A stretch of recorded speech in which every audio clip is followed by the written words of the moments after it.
Sebagaimana kita ketahui, pandemi COVID-19 yang sejak awal Maret juga melanda Indonesia telah berdampak pada berbagai aspek kehidupan, termasuk layanan sosial keagamaan di bidang penyelenggaraan ibadah haji. Kementerian Agama lalu membentuk Pusat Krisis Haji 2020 melalui keputusan Menteri Agama nomor 392 tahun 2020 yang diberi mandat untuk merancang, menyusun, dan mengkoordinasikan mitigasi krisis pada penyelenggaraan ibadah haji tahun 2020 ini. Tim ini telah menyusun dokumen lengkap skenario mitigasi penyelenggaraan ibadah haji yang disusun mengikuti perkembangan dan dinamika COVID-19, baik di Arab Saudi maupun di Indonesia, hingga April 3 skema pelanggaran ibadah haji disiapkan. Pertama, haji diselenggarakan secara normal sesuai kuota. Kedua, haji diselenggarakan dengan pembatasan kuota. Dan ketiga, pelanggaran haji tahun ini dibatalkan.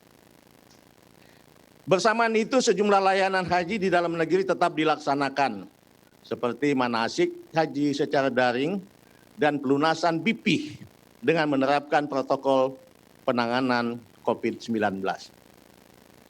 Untuk layanan haji di luar negeri, kontrak layanan akomodasi, transportasi, dan catering juga dipersiapkan.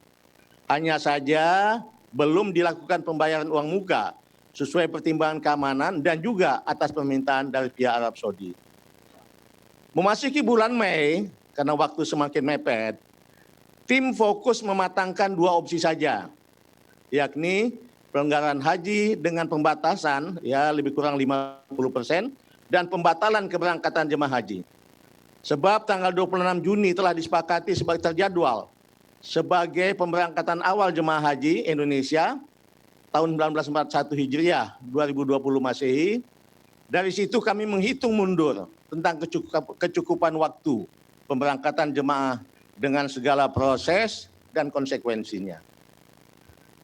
Skema pengurangan jemaah diambil karena harus ada ruang yang cukup untuk pembatasan fisik atau physical distancing jemaah, baik di asrama haji, di dalam pesawat, di pemondokan, maupun di area-area ritual haji, khususnya di Al-Musna, Arafah, Musdalifah, dan Mina. Dalam skenario ini, rentang waktu berhaji pasti akan lebih lama dari biasanya. Sebab ada tambahan masa karantina 14 hari sebelum keberangkatan, 14 hari setelah tiba di Arab Saudi, dan 14 hari setelah tiba kembali di tanah air Indonesia. Protokol kesehatan juga mewajibkan setiap jemaah untuk memiliki sertifikat bebas COVID-19 dari pihak yang berwenang.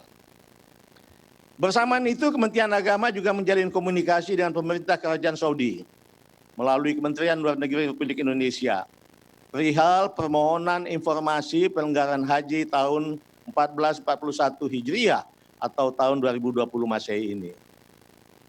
Kementerian Agama juga telah melakukan kajian literatur serta menghimpun sejumlah data dan informasi tentang haji di saat pandemi di masa-masa lalu. Didapatkan fakta bahwa pelanggaran ibadah haji pada masa terjadinya wabah menular telah mengakibatkan tragedi kemanusiaan di mana puluhan ribu jemaah haji menjadi korban. Kita tahu Saudi Arabia pernah menutup haji, ibadah haji pada tahun 1814 karena wabah tahun, 1837 dan 1858 karena wabah epidemi, 1892 karena wabah kolera, 1987 karena wabah meningitis. Indonesia juga pernah menutup karena pertimbangan masalah agresi Belanda tahun 1946, 47, dan 48. Menteri Agama Fathur Rahman Kafrawi mengeluarkan maklumat Kementerian Agama nomor 4 1947 tentang penghentian ibadah haji di masa perang itu. Kementerian Agama juga telah melakukan konsultasi kepada otoritas keagamaan di Majelis Ulama Indonesia (MUI) untuk mendapatkan pandangan keagamaan terkait pembatalan keberangkatan jemaah haji di masa pandemi.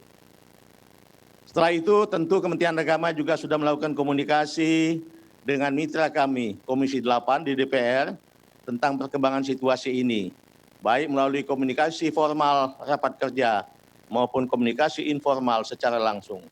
Kami juga masih akan menggelar rapat kerja dengan Komisi 8 setelah acara pagi ini. Berbagai situasi ini menjadi pertimbangan penting dalam memutuskan kepastian pelanggaran haji tahun 2020. Pada pagi ini, pihak Arab Saudi tak kunjung membuka akses bagi jemaah haji dari negara manapun. Akibatnya, pemerintah tidak mungkin lagi memiliki cukup waktu untuk melakukan persiapan utamanya dalam pelayanan dan perlindungan jemaah. Berdasarkan kenyataan tersebut, pemerintah memutuskan untuk tidak memberangkatkan jemaah haji pada tahun 2020 atau tahun 1441 Hijriah ini. Saya ulangi, pemerintah memutuskan untuk tidak memberangkatkan jemaah haji pada tahun 1441 Hijriah atau tahun 2020 ini. Keputusan ini saya sampaikan melalui keputusan Menteri Agama Republik Indonesia nomor 494 tahun 2020 tentang pembatalan keberangkatan jemaah haji pada pelanggaran ibadah haji tahun 1441 Hijriah atau tahun 2020 Masehi. Sesuai amanat undang-undang, selain persyaratan kemampuan secara ekonomi dan fisik, kesehatan, keselamatan dan keamanan jemaah haji harus dijamin dan diutamakan sejak dari embarkasi atau debarkasi dalam perjalanan dan juga saat di Arab Saudi.